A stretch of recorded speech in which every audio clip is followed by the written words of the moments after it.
Olá, jovens! Meu nome é Georges e eu sou professor de cálculo e nesta videoaula eu vou apresentar para vocês as funções do segundo grau. Então, uma função do segundo grau ela é definida por ax² mais bx mais c, onde a, b e c são coeficientes numéricos que pertencem ao conjunto dos números reais. Esse a ele tem que ser diferente de zero, porque se ele for zero, 0 vezes x² é zero. Então ele deixa de ser uma função do segundo grau, também conhecida como função quadrática, e passa a ser apenas uma função do primeiro grau, dx mais c. Aqui embaixo eu tenho alguns exemplos que eu coloquei de funções do segundo grau. 3x² menos 2x mais 5, onde a é 3, b é 2 negativo e c é 5. As de baixo a gente diz que são funções do segundo grau incompleta, porque a é igual a 5, b é igual a 3 e c aqui vale 0. Na de baixo, a é 2 negativo, b é 0 e c é 5 negativo. Nessa última, a é 1/2 positivo, b vale 0 e c também vale 0. Lembrando que quem não pode valer 0 é o a. Bom, esse a dentro da função ele tem uma importância muito grande, porque é ele que vai definir se a parábola tem concavidade voltada para cima ou se a parábola tem concavidade voltada para baixo.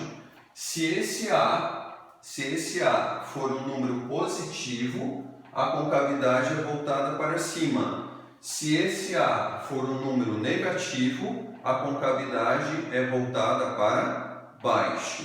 A gente sabe que uma função do segundo grau ela possui duas raízes. Bom, quem é que vai determinar estas duas raízes? É o que nós chamamos de discriminante. É aquele delta que a gente conhece lá da fórmula de Bhaskara, que é calculado como b² menos 4ac. Então é ele que vai me determinar o tipo de raiz, os tipos de raízes dessa função do segundo grau.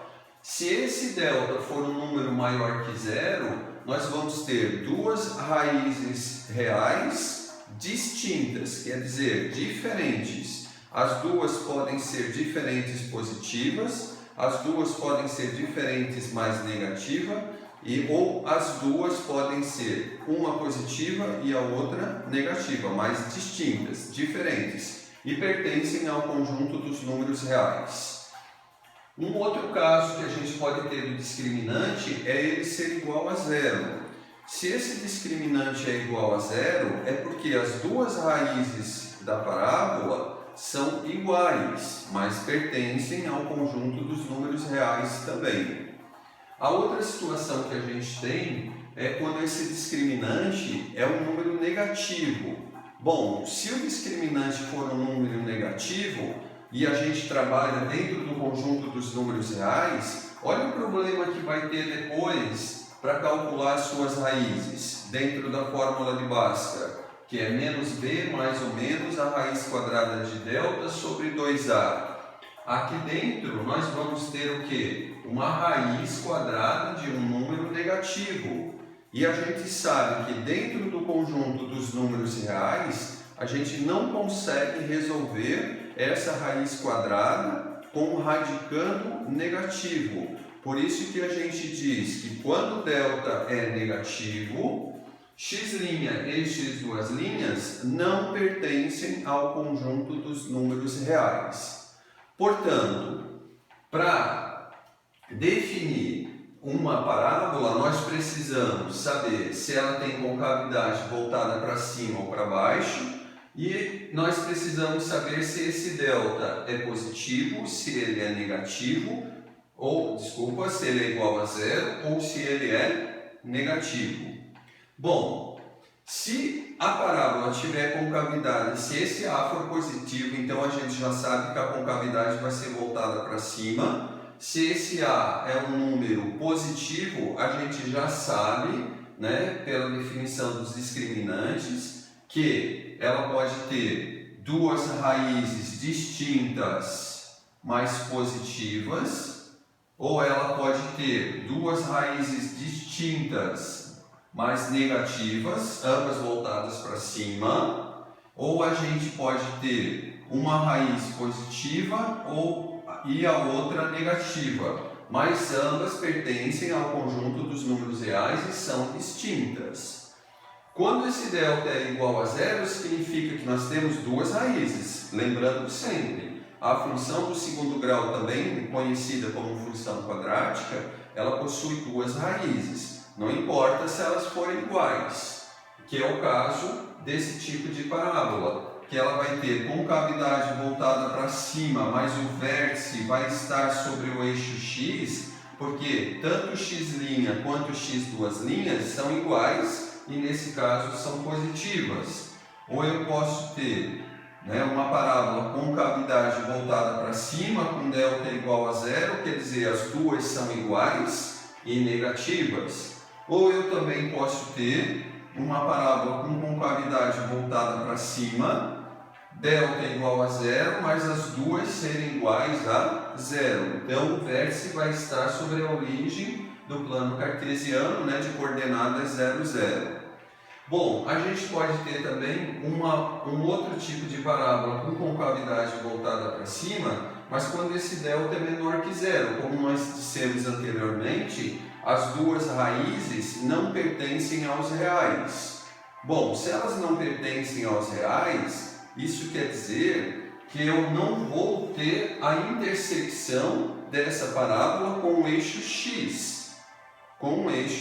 Então, ela vai ter concavidade voltada para cima e o vértice dela pode estar no primeiro quadrante, ou ela tem concavidade voltada para cima e o vértice pode estar no segundo quadrante, ou ela também poderia ter uma concavidade voltada para cima e o vértice estar sobre o eixo y acima da origem, não tocando o eixo x.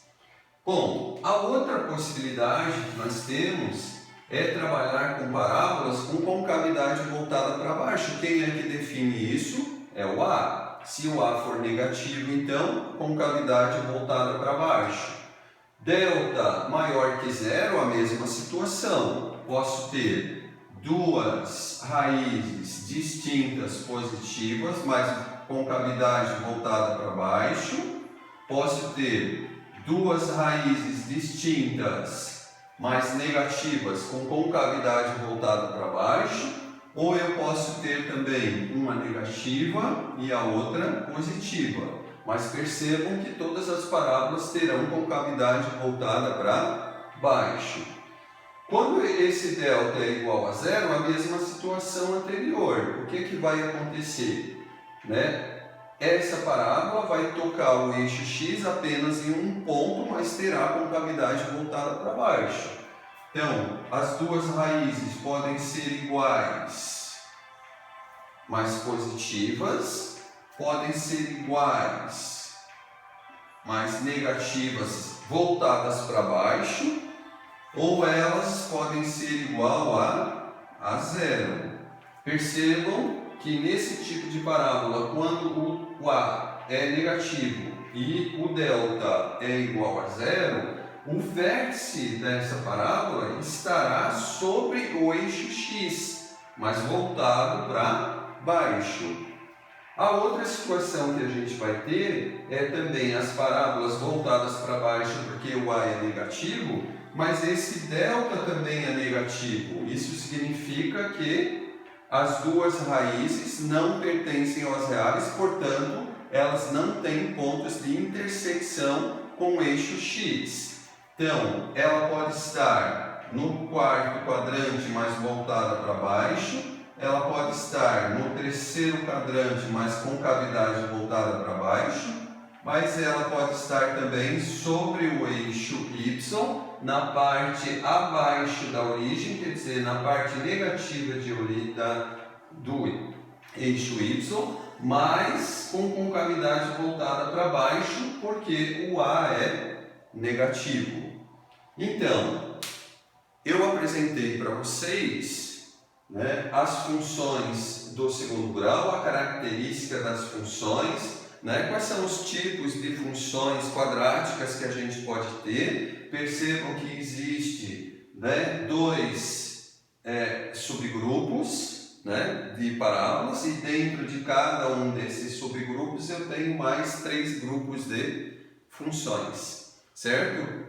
Bom, nessa videoaula então eu apresentei a definição de uma função quadrática ou função do segundo grau. Na próxima videoaula eu vou mostrar um exemplo de como construir uma parábola localizando o seu vértice, localizando as suas raízes, o ponto de intersecção com o eixo Y, se ela tem concavidade voltada para cima, se ela tem concavidade voltada para baixo, mas isso fica para a próxima videoaula. Agradeço a todos, não esqueçam de me adicionar lá no Instagram, matemática.alerta, lá eu tenho outras videoaulas de outras funções, e obrigado, até a próxima.